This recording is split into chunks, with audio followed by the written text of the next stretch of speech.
नमस्कार, मैं डॉक्टर सुजाता वीरेश। स्वागत है आपका मेरे चैनल यूपी बोर्ड हिंदी में।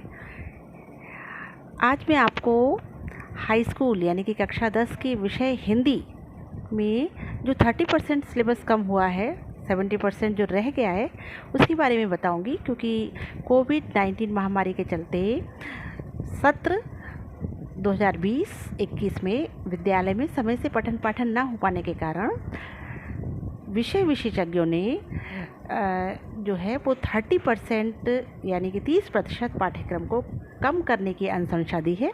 वैसे तो इस विषय को लेकर के, ये 30% सिलेबस को लेकर के सभी लोगों ने हर विषय में अपना यूट्यूब पर डाला है, लेकिन मुझे ऐसा लगा कि फिर भी कहीं ना कहीं कुछ छूट रहा है, इसलिए सामने मेरे ये गवर्नमेंट का जो है पाठ्यक्रम रखा हुआ है जिसमें 30% सिलेबस को कम किया गया है। तो मैं आप लोग को बताऊंगी कि देखिए हाई स्कूल में विषय हिंदी में कौन कौन से पाठों को काटा गया है, कौन से को रहने दिया है। तो आपके यहाँ कोर्स में गद्य, काव्य, संस्कृत और खंड काव्य, ये 4 किताबें चलती हैं। इसके अतिरिक्त आपका जो है वो संस्कृत ग्रामर, हिंदी ग्रामर, गद्य साहित्य का इतिहास आदि है। तो आपको मैं बता दूं कि किस किस में परिवर्तन हुआ है 30% कम करने हेतु। तो सबसे पहले हम गद्य में देखेंगे। तो गद्य में आपका जो कम हुआ है पाठ वो है क्या लिखूं, पदमलाल पुन्नालाल बख्शी। ये पूरा पाठ, इनका जीवन परिचय दोनों हटा दिए गए हैं इस वर्ष के लिए, इस सत्र के लिए। दूसरा आपके पास पाठ है ईर्ष्या तू न गई मेरे मन से, रामधारी सिंह दिनकर का है, इसको भी हटा दिया गया है। तीसरा पाठ है पानी में चंदा और चांद पर आदमी, जो जयप्रकाश भारती का है। तो ये तीनों पाठ आपके सिलेबस में से इस वर्ष, इस सत्र में हटा दिए गए हैं गद्य में। अब हम देखेंगे काव्य में कितने पाठों को हटाया गया है। तो देखते हैं सुमित्रा नंदन पंत के, देखिए पाठ इसमें नहीं हटाए गए हैं। काव्य में जो कविताएं थी वो कम की गई हैं।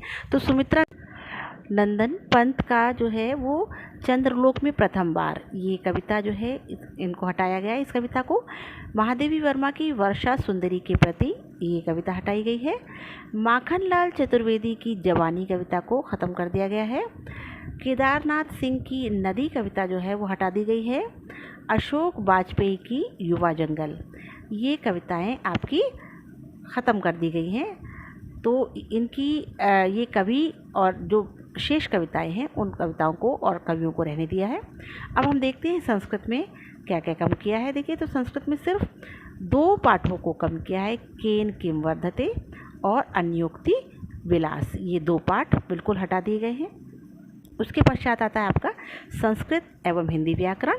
तो संस्कृत और हिंदी व्याकरण में समास में हम देखेंगे सबसे पहले कर्मधारय और बहुब्रीहि, ये समास को हटा दिया गया है। उसके पश्चात आता है आपका संधि। तो संधि में वृद्धि संधि को ख़त्म कर दिया है। उसके पश्चात आता है आपका सर्वनाम, तद और युष्मत् के रूप, ये दोनों हटा दिए गए हैं। सर्वनाम रूप में तद और युष्मत् का रूप हटा दिया गया है। उसके पश्चात आता है आपका धातु रूप। तो धातु रूप में दृश और पच, इसको हटा दिया गया है। तो देखते हैं, हम एक बार फिर से देखेंगे। गद्य में आपके 3 पाठों को हटा दिया गया है, क्या लिखूं, ईर्ष्या तू न गई मेरे मन से, पानी में चंदा और चांद पर आदमी।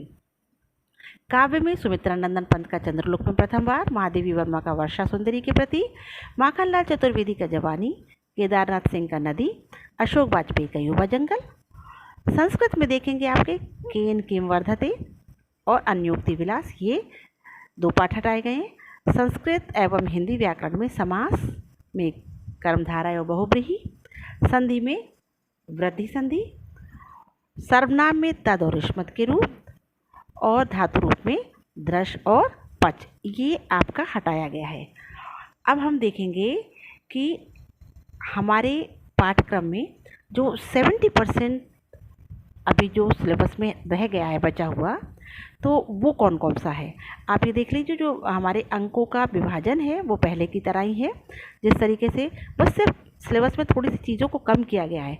अंक विभाजन पर इन सब चीज़ों का कोई भी असर नहीं पड़ रहा है। तो जो 30% सिलेबस था आपका, आपके काव्य में, आपके गद्य में, अब आपका देखते हैं कि आपका जो 70% सिलेबस रह गया उसमें देखेंगे गद्य में मित्रता रामचंद्र शुक्ल, ममता जयशंकर प्रसाद, भारतीय संस्कृति राजेंद्र प्रसाद और अजंता भगवत शरण उपाध्याय। ये आपके 4 पाठ जो हैं 4 पाठ रह गए हैं।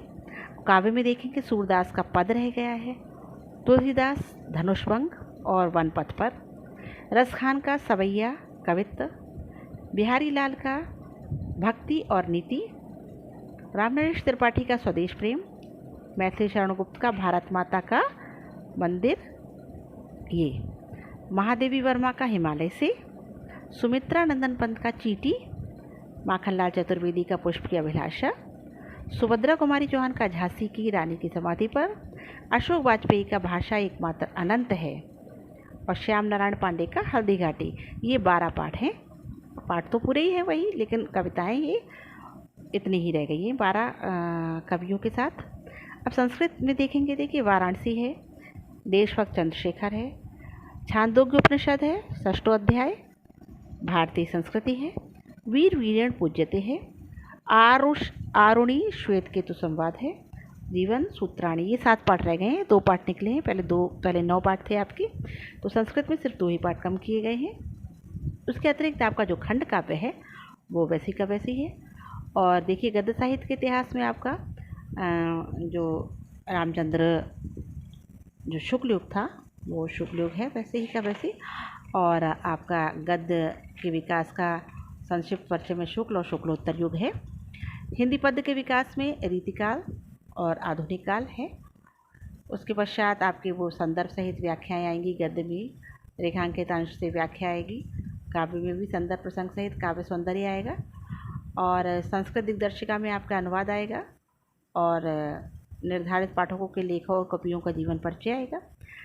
तो इस तरीके से जैसा प्रश्न पत्र पहले था वो प्रश्न पत्र आपका वैसे का वैसे ही रहेगा। ग्रामर में आपको बता ही दिया है मैंने, अनुवाद में भी संस्कृत में बता दिया है मैंने आपको क्या क्या कम हुआ है, तो ज़्यादा कुछ कम नहीं हुआ है। बाकी आपका ये जो था जो 70% सिलेबस था वो आपको बता दिया है। तो इस तरीके से आप लोग अच्छे से तैयारी करिए, शुभकामनाओं सहित। पठन पाठन ना हो पाने के कारण विद्यालयों में ये सिलेबस कम किया गया। कृपया मेरे चैनल को सब्सक्राइब कीजिए। मैं आपको हाई स्कूल और इंटर दोनों का इस चैनल पर पढ़ाई करा रही हूँ। आपकी संस्कृत दिग्दर्शिका से अभी तक अनुवाद आज तक इस तरीके से किसी ने भी नहीं डाला। अनुवाद का लिखित और मौखिक रूप से आपको